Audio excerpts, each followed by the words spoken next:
So ESPN recently released their top head coach rankings in college football.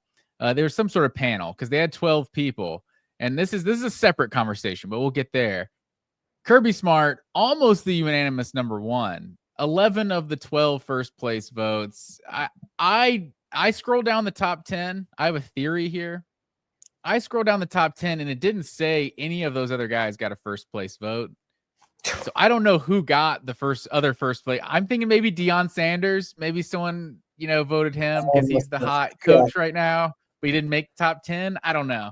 But or maybe someone voted Bill Belichick number one because obviously Bill Belichick's a better coach than Kirby Smart. I guess yeah. But yeah, we'll see what he does in college. But yeah, Kirby Smart, unanimous number one. Any thoughts? Is there any real challenge to Kirby at number one?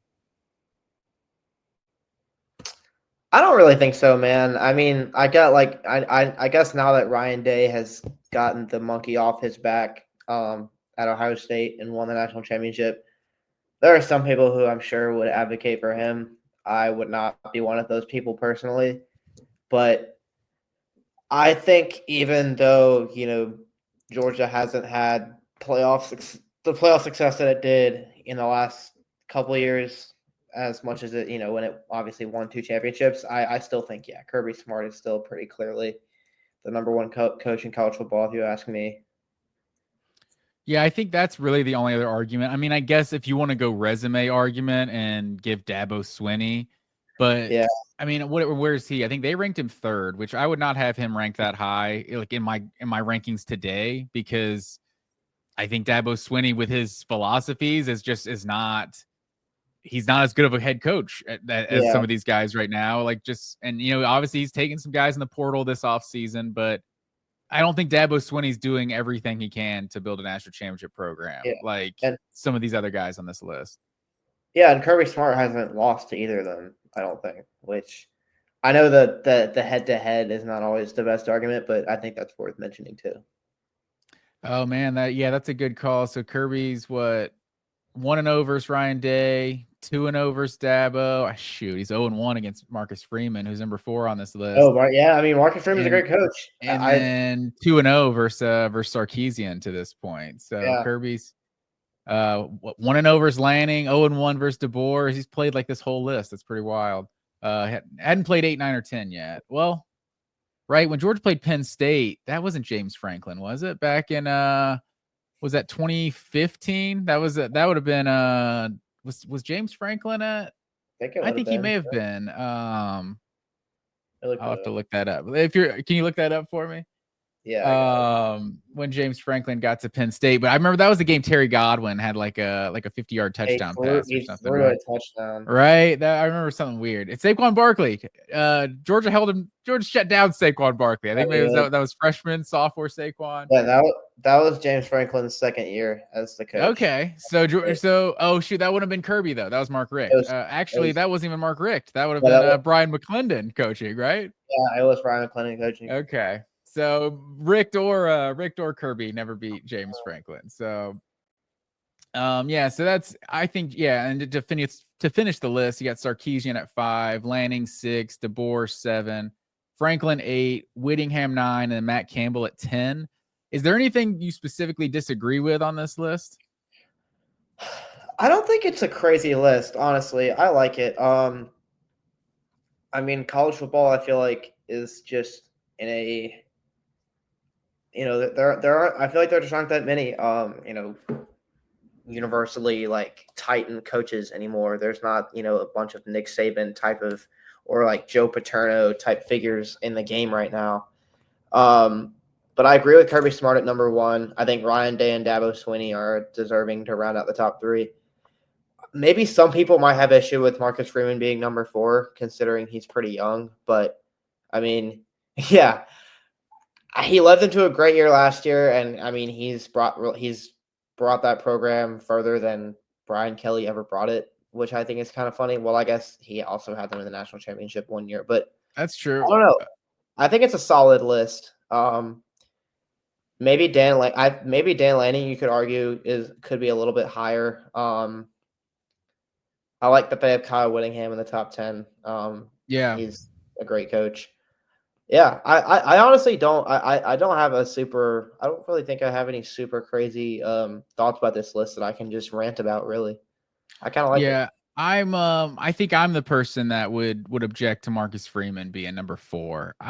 There's something about Notre Dame's season last year that just I don't know. It was a great season on paper, but was it Northern Illinois they lost to last year early on? Mhm. And then they just started murdering everyone else they played, but they didn't really play anyone that was very good. And so you got in the playoff, you beat an Indiana team that, we all kind of don't really know how good they were. And then you play Georgia without their starting quarterback. Like, obviously that's the best win of the season. And then I kind of question how good Penn State was the whole season. So we got to the damn semifinals of the of the college football playoff with Notre Dame and Penn State. Like, one of these teams is going to go to the national championship, and I still don't know how good either of them is. Like, it really it didn't seem, it's kind of felt like the stars aligned for Notre Dame. Like, we everyone talked about how that was the easier side of the bracket, and most people thought that was going to benefit Georgia. But obviously, since Notre Dame beat Georgia, it ended up benefiting them. But I don't know. There's just something, he's in this is his 3rd year at Notre Yeah, Dame. I think so. Like, I don't know. I can't put him ahead of some of these guys. And Lanning has only been in 3 years at Oregon as well, but I don't know. They just have felt like a more legit. They both kind of took over programs that were running very well, so they're kind of hard to evaluate in terms of how much did they build the program or how much did they just keep it on the tracks. Notre Dame's definitely recruiting better, but you like in the last few years under Freeman. But you said it, Brian Kelly. I think Brian Kelly is the biggest miss on this list. I think Brian Kelly is probably a top 5 coach in college football. Like, I'm probably putting him after Sarkisian. Like, Top 5. I'm taking him ahead of Dabo. Like, right now, I know he doesn't have 2 national championships, but if I'm actually if Kirby Smart retires tomorrow, Brian Kelly is higher on the list for the coach I want than Dabo Swinney is. They're neither one of them are number 1 or number 2, but I would rather have Brian Kelly as a coach than Dabo Swinney. Yeah, I just feel like we kind of know what Brian Kelly is at this point. And like those other coaches, maybe if it's 100% right now, who do I want to coach my team for one season in 2025 between Dabo Swinney and Brian Kelly? Maybe that's a tougher call. But like not necessarily one season, Brian like who do you want Kelly, taking over long term, Brian Kelly is a good coach, but I just feel like he's just not as inspiring as some of these other guys. Yeah. Like I just remember when LSU hired him, it was kind of confusing. It was like it was like when it was like when the Milwaukee Bucks hired Doc Rivers. It was like yeah, this is a guy like with a good resume and a solid track record. But are you really that pumped about it? Like that's how I feel about Brian Kelly. I just high floor to me, very high floor. We'll run a program, but I mean, look at some of the LSU teams he's had that didn't really go anywhere. I mean, he had the Heisman winner throwing in 2 top 10 receivers, one for sure top 10 receiver, and then another probably future top 10 receiver in the NFL, and they didn't make the playoff. Like, see, his LSU tenure, that's where all of where he's gone down on this list, because I think prior to getting to LSU, he'd be 3 or 4 on this list right now, especially with as few of like national championship coaches as there are right now. Like, I mean, but even at Notre Dame, they'll just play a weak schedule, not have to play a conference game, make the playoff, and then get but blown isn't that out. what Marcus Freeman just did? And I honestly, No, I think because Marcus Freeman won 2 playoff games and made the national championship. that's true. That's not Won frustrating at 3 all. playoff games. No, that's true. I 3, yeah, just, he won 3. I just, I think the narrative about Notre Dame playing a soft schedule perennially is a little overblown, because I mean, they're playing like a national schedule. They're playing ranked teams a good bit, especially now they're in this ACC kind of locked thing. But you look at like Marcus Freeman's best achievement is, a college football playoff, a national title appearance. Brian Kelly also had a national title appearance in what, his 3rd year at Notre Dame, in his 3rd year at Notre Dame. Like, Yeah, they got yeah. blasted by Alabama, They got killed. but and then they made 2 14 playoffs after that as well. So like, I Also feel got like killed. Brian Kelly was a super consistent coach. And I was That's not fair. I was not Um, surprised by the hire for LSU because I felt like LSU. I don't think Les Miles was a good coach. I think Les Miles was like just terrible in game, like would just make some awful decisions. the Mad And they Hatter. almost had too much talent to fail. And then Ed Orgeron, Yeah, I don't think Ed Orgeron was ever a good coach, but they almost had too much talent to fail. So it's like Brian Kelly is consistently top 5, top 10 at Notre Dame. Now give him the talent at LSU, like they're winning championships. Like that's what I thought. but they're not doing that though. No, and that's why. But what is it? 3 years? What? 10-4, 10-3, 9-4. Won the SEC West in year one. The defense has just been. I'm with you there. Like they wasted a Heisman Trophy winner without a doubt. Yeah, I don't know. Maybe I'm undervaluing what he did achieve, but I don't think it's worth going to war for Brian Kelly being left off. Maybe he probably should have been snuck into the bottom half of the top 10, but I would not have him in my top 5. Yeah, I would have him top 10. Maybe not top 5. Is there anyone else that didn't make the list that you would have had in your top 5? I'm trying to think. Not really, honestly. Like they named a couple here. I don't have anyone that's just burning, I think.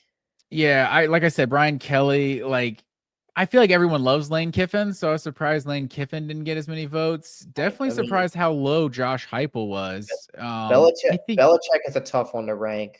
Yeah, that's true. I can't rank Belichick up. Yeah, like it's just college football is a completely different beast in the NFL. Heupel could have been a little higher.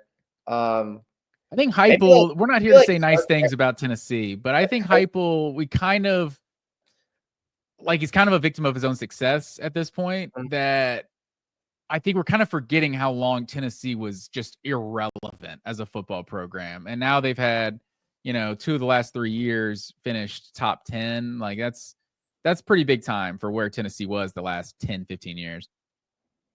Yeah, that is true. I mean, like they were dead, man. Like they were giving recruits money in McDonald's bags and everything. Like it's pretty impressive. And then just the scandal and like the recruiting just struggles because of that too. Yeah, there. Kirk Ferentz also probably deserved more than one vote. I feel like.